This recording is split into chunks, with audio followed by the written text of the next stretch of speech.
नमस्कार दोस्तों, आपका स्वागत है। आज की हमारी कहानी है एक माँ का शांत प्रतिशोध। एक माँ, एक शहीद ऑफिसर की पत्नी, जिसने पति के जाने के बाद भी खुद को टूटने नहीं दिया। वो रोज़ सुबह बेटी की मुस्कान के साथ जीती और रात को उसकी पढ़ाई के लिए दीपक जलाती। जिस बेटे को उन्होंने अपने आंचल में बहादुरी की कहानियां सुनाकर बड़ा किया, वही बेटा जब शहर की चमक में खो गया तो उसकी आंखों से माँ की ममता धुंधली पड़ने लगी। यह कहानी है एक ऐसी माँ की जिसने बेटे को आसमान तक पहुँचाया, लेकिन जब बेटे ने माँ को ही नीचा दिखाया तो उसी माँ ने अपने आत्मसम्मान से पूरी दुनिया को जवाब दे दिया।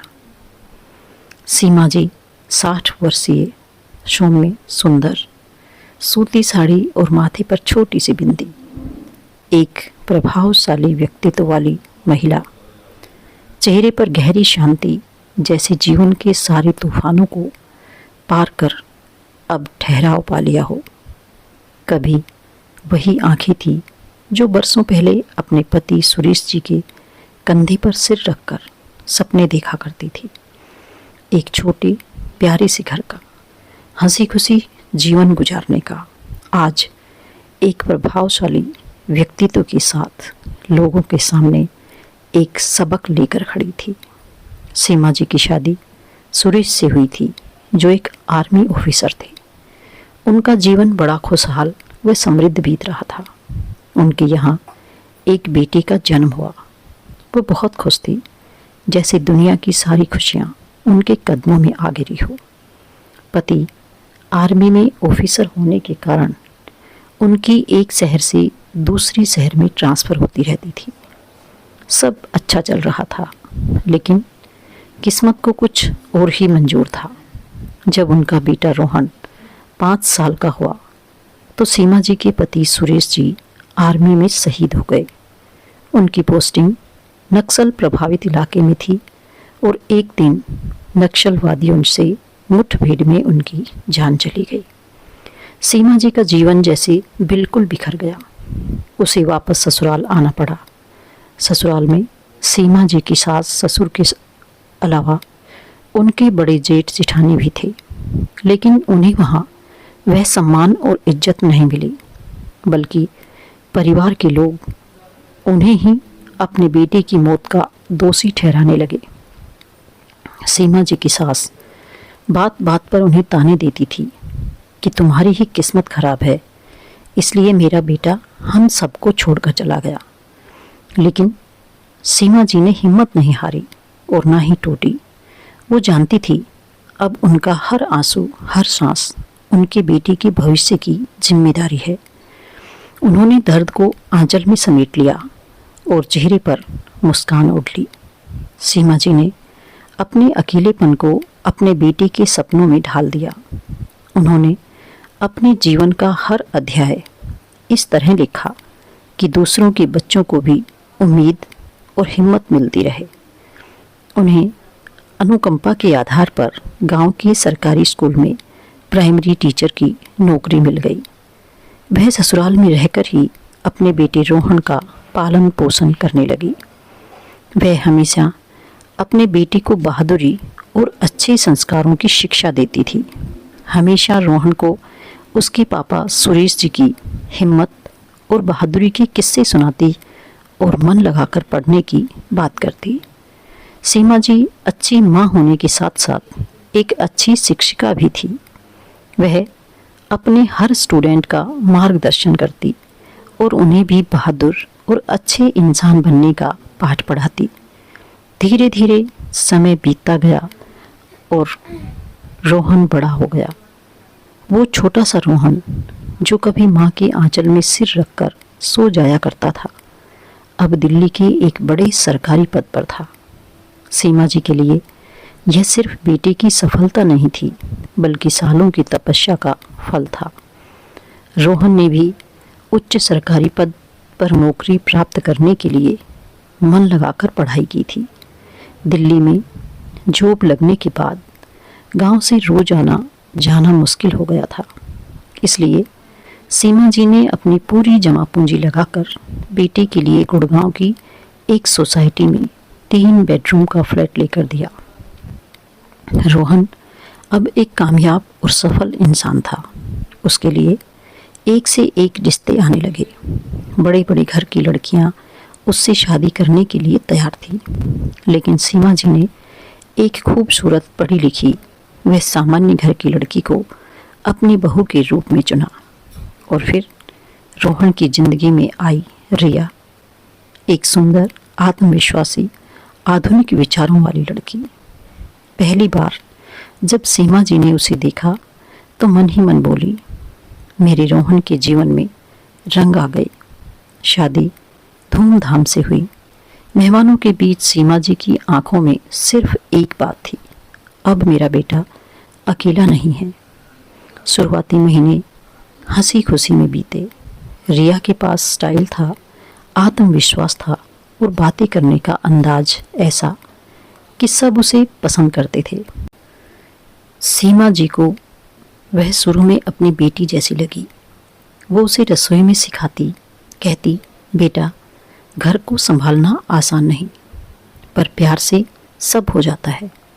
रिया मुस्कुरा देती, जी मम्मी, पर अब तो सब कुछ रेडीमेड है, जमाना बदल गया है। शादी के कुछ समय बाद तक सब ठीक चला, लेकिन धीरे धीरे रिया ने अपना रंग दिखाना शुरू कर दिया। उसके शौक बढ़ते जा रहे थे। धीरे धीरे रिया का वास्तविक स्वभाव उभरने लगा। उसे अब त्योहारों से ज़्यादा पार्टी की चमक भाने लगी। पार्टी करना, शॉपिंग मॉल में घूमना उसकी आदतों में शुमार होने लगे थे। वह सुबह योगा स्टूडियो, दोपहर शॉपिंग मॉल और शाम दोस्तों के साथ कैफे में बिताने लगी। घर की सादगी उसे बोरियत लगती थी। रोहन अपनी नौकरी में बिजी रहता और रिया अपने दोस्तों के साथ घूमने में। लेकिन रोहन फिर भी धीरे धीरे अपनी गृहस्थी को खींच रहा था। अब तो रिया ने रोहन को अपनी माँ के खिलाफ भड़काना भी शुरू कर दिया था। उसे लगता था कि सीमा जी के पास बहुत पैसे हैं, तो उन्हें अपनी बेटी की मदद करनी चाहिए। कहते हैं संगत का असर होता है। धीरे धीरे रोहन का रवैया अपनी माँ के प्रति बदलने लगा था। सीमा जी, जिसने इतनी दुख और पीड़ा से अपने बेटे को पढ़ा लिखा कर कामयाब किया, विधवा होकर भी अपने बेटे को सारे सुख दिए थे, अब हालात यह हो गई थी कि रोहन और रिया को उनकी माँ फूटी आंख नहीं सुहाती थी। जब भी रोहन और रिया गांव जाते थे, माँ के सामने कोई ना कोई डिमांड रखते थे। रोहन, जो कभी माँ के आगे सिर झुकाकर बैठता था, अब रिया के शब्दों में सहमति में सिर हिला देता। सीमा जी समझती थी कि पीढ़ियाँ बदलती हैं, पर उन्हें यह नहीं पता था कि रिश्तों का आदर भी इस बदलाव में खो जाएगा। उनकी सादगी अब पुरानी बातों की तरह नज़रअंदाज होने लगी थी। जहाँ पहले माँ बेटी की बातचीत में अपनापन था, अब वहाँ चुप्पी और दूरी का एक अदृश्य पर्दा था। अब उस घर में जहाँ कभी माँ बेटी की हंसी गूंजती थी, वहाँ आजकल एक अजीब सी खामोशी बसती थी। चमचमाते फर्नीचर, महंगे पर्दे और खुशबूदार मोमबत्तियाँ थी, पर रिश्तों की गर्माहट कहीं खो गई थी। रोहन थका हुआ होता, बहस से बचने के लिए बस सिर हिला देता। धीरे धीरे उसकी चुप्पी रिया की सहमति बनती गई। फिर भी सीमा जी हर रात भगवान से यही प्रार्थना करती, हे प्रभु, मेरे बेटे का घर बस जाए, मैं और क्या चाहूँ। पर उन्हें यह नहीं पता था कि जिस घर की नींव उन्होंने रखी थी, उसी घर में दीवारें दरार लेने लगी थी। सीमा जी कुछ नहीं कहती। वो जानती थी कि प्यार की जड़ें चुप्पी में भी सांस लेती हैं, पर जब हर दिन उपेक्षा की धूप लगे तो वो भी सूख जाती हैं। रात को जब वह अकेली रसोई में सबके बर्तन समेटती, उनका दिल फुसफुसाता। जिसे मैंने सभ्यता सिखाई, वही अब मुझे ऐसा भी कहता है। अगली सुबह रिया अपने दोस्तों से फ़ोन पर बात कर रही थी। यार, मेरी सास ना अभी तक वही देसी स्टाइल फॉलो करती है, कितना आउटडेटेड सोचती है। सोचो, धीरे धीरे संस्कारों की भाषा और आधुनिकता की बोली इस घर में दो अलग अलग दिशाएं बन गई। रोहन बीच में था और हर बार वह वही दिशा चुनता जहां शोर ज़्यादा था पर सच्चाई कम। रात को जब सब सो जाते, सीमा जी बेटी के बचपन का फोटो हाथ में लेकर कहती, कितना प्यारा था तू, मेरे आंचल में ही तो दुनिया थी तेरी, अब मैं तेरी दुनिया के बाहर क्यों हूँ रोहन। और उस सवाल का जवाब हर रात उनकी आंखों के कोनों से चुपचाप टपक पड़ता था। साल भर से सीमा जी उस दिन का इंतजार कर रही थी, दिवाली, जब घर आंगन दियों से जगमगाता है और परिवार एक साथ बैठकर मिठाइयाँ बांटता है। उन्होंने सोचा था इस बार रोहन और रिया के साथ त्योहार मनाऊंगी, बेटी के घर में दिए जलाऊंगी, लक्ष्मी पूजन करूंगी। आखिर माँ का मन भी तो अपने बच्चों के बीच उजाला ढूंढता है। सुबह सुबह ट्रेन से निकली, थैले में कुछ अपने हाथ की बनी मिठाइयाँ थी, बेसन के लड्डू जो रोहन को बचपन से बहुत पसंद थे। साड़ी साधारण थी पर मन में उत्साह नया था। शाम को जब वे गुड़गांव के उस आलीशान फ्लैट के दरवाजे पर पहुंची, रिया ने दरवाज़ा खोला। चेहरे पर औपचारिक मुस्कान पर आंखों में कोई चमक नहीं थी। अरे मम्मी, आप आ गई, बताया क्यों नहीं पहले।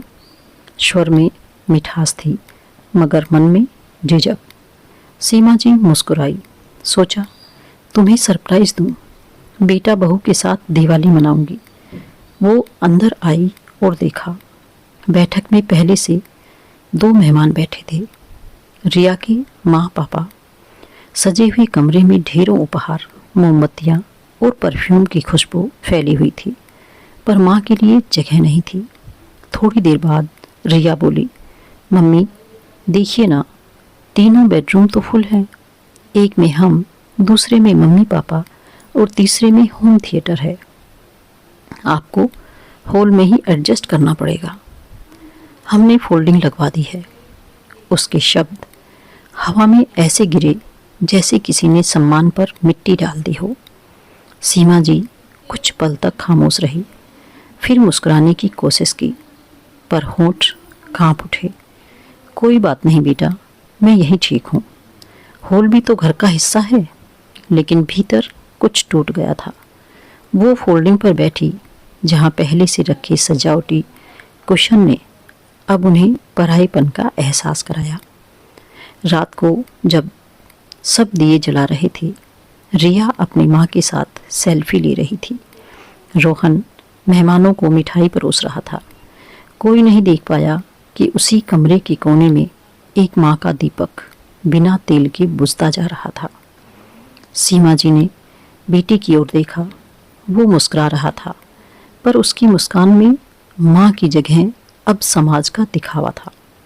थोड़ी देर बाद जब पूजा शुरू हुई, रिया ने अपनी माँ को आगे बैठाया, सीमा जी पीछे ही रह गई। वो सोचती रही, जिस घर के हर ईंट में मेरा पसीना है, आज उसी घर में मेरे लिए कोना भी छोटा पड़ गया। धीरे से आंखों से आंसू ढलक पड़े। दियों की रोशनी में वो ऐसे चमक रहे थे जैसे कोई बुझता हुआ दीपक आखिरी बार टिमटिमा रहा हो। रात ढली तो सब अपने अपने कमरे में चले गए। हॉल में बस वही थी, एक फोल्डिंग चारपाई, कुछ तकिए और अधूरी नींद। छत की ओर देखते हुए उन्होंने मन ही मन कहा, जिसे उजाला देने के लिए जलाई थी वही दीपक अब मेरी आंखें जला रहा है। रात की नींद तो जैसे सीमा जी की आंखों से कोसों दूर थी। दियों की झिलमिलाहट के बीच वह सारी रात सोचती रही, कहाँ गलती हुई, क्या यही था उस बेटी का प्रेम जिसके लिए उन्होंने अपना सब कुछ न्यौछावर किया था। सुबह हुई, रिया अपनी माँ के साथ चाय पी रही थी। रोहन लैपटॉप पर ऑफिस की फाइलें देख रहा था। सीमा जी धीरे से उनके पास आई। चेहरे पर शांति थी, पर भीतर ज्वाला सुलग रही थी। उन्होंने बहुत संयमित स्वर में कहा, बेटा, तुम्हें इस घर की असली कीमत कभी समझ नहीं आई।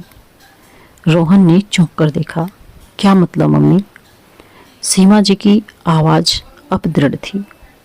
जिस जमीन को बेचकर ये फ्लैट बना था, वह तुम्हारे पिता की मेहनत की पहचान थी। मैंने अपने हिस्से का हक भी तुम्हारे नाम कर दिया था, सोचकर कि तुम मेरा मान रखोगे।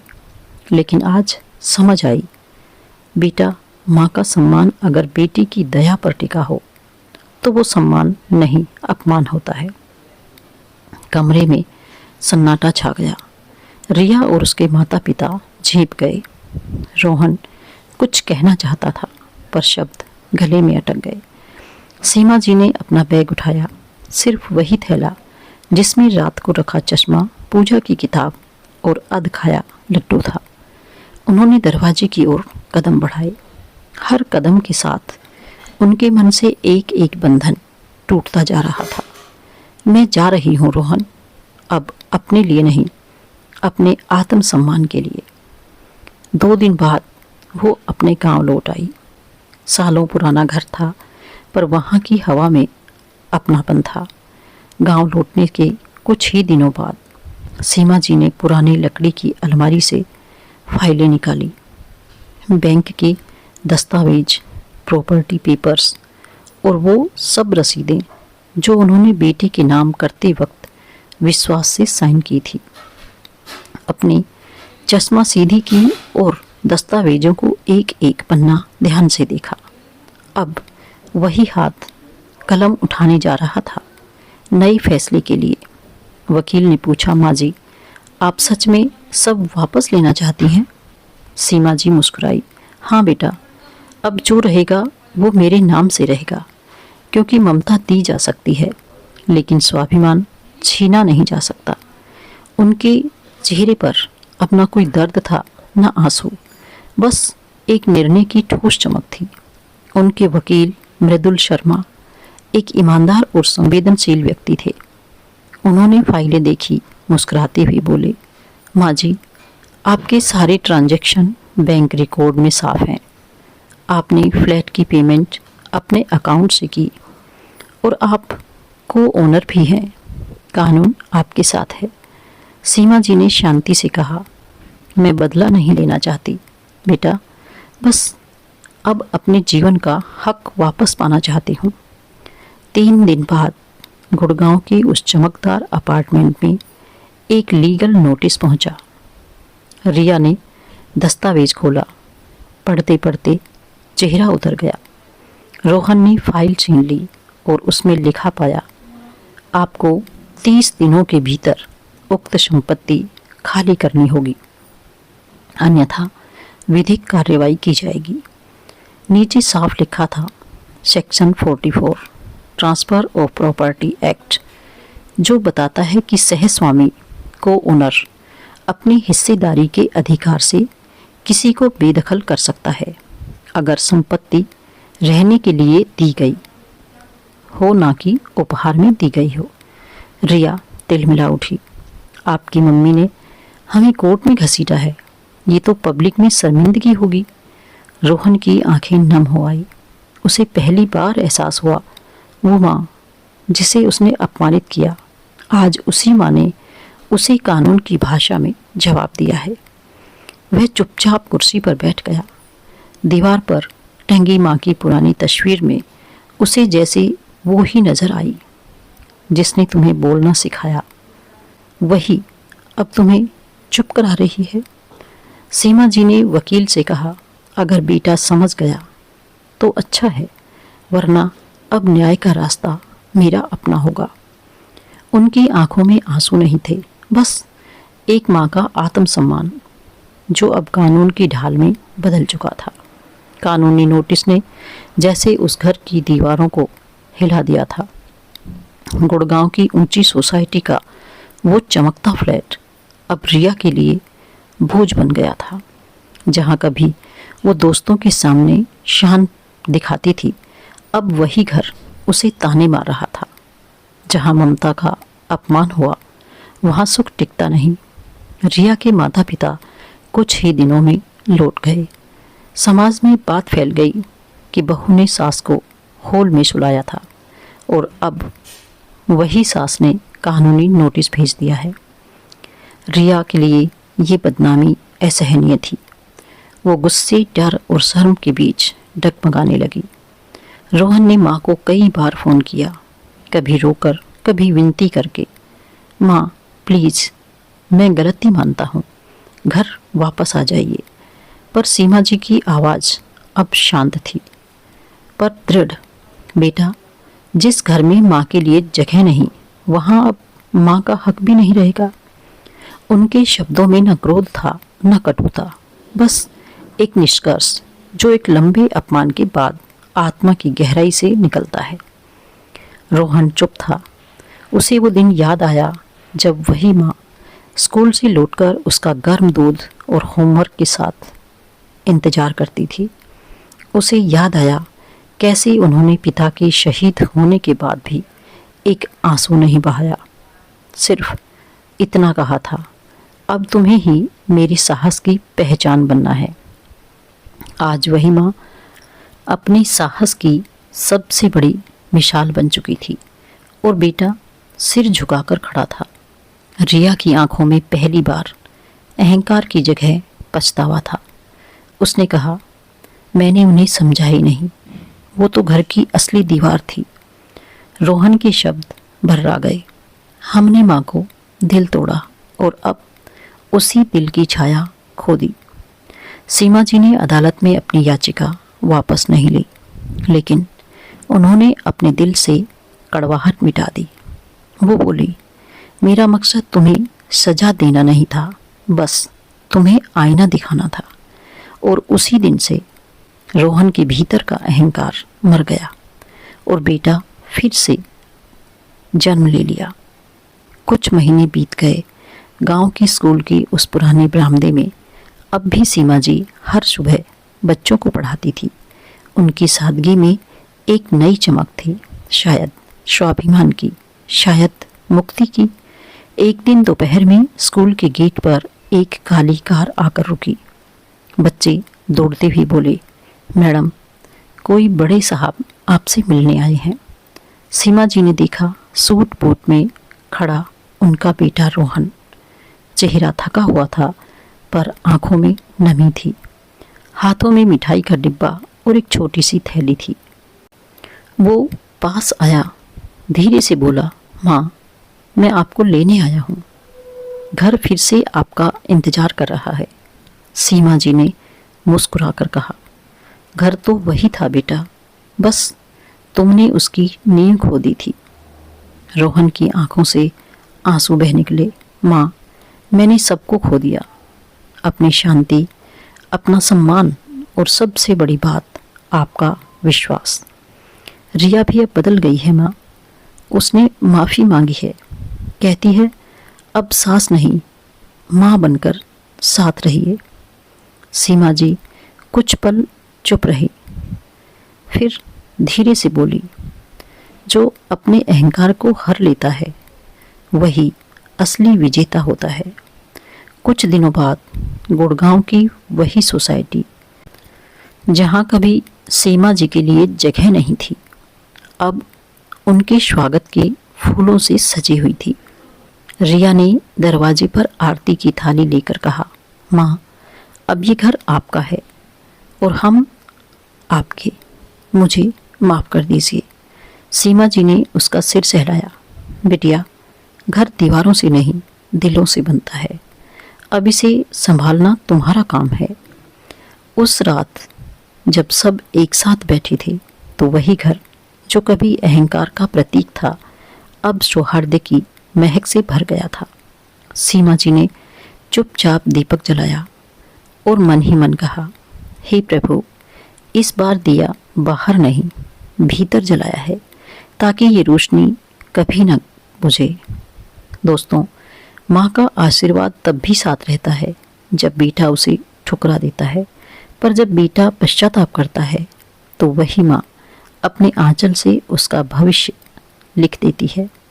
तो दोस्तों, यह थी हमारी आज की कहानी। आपको कैसी लगी कमेंट करके ज़रूर बताएं, और यदि आप मेरे चैनल पर नए हैं तो इसे सब्सक्राइब करके बेल आइकन को ज़रूर दबाएं ताकि आने वाली वीडियो का नोटिफिकेशन आप तक पहुंचता रहे। धन्यवाद।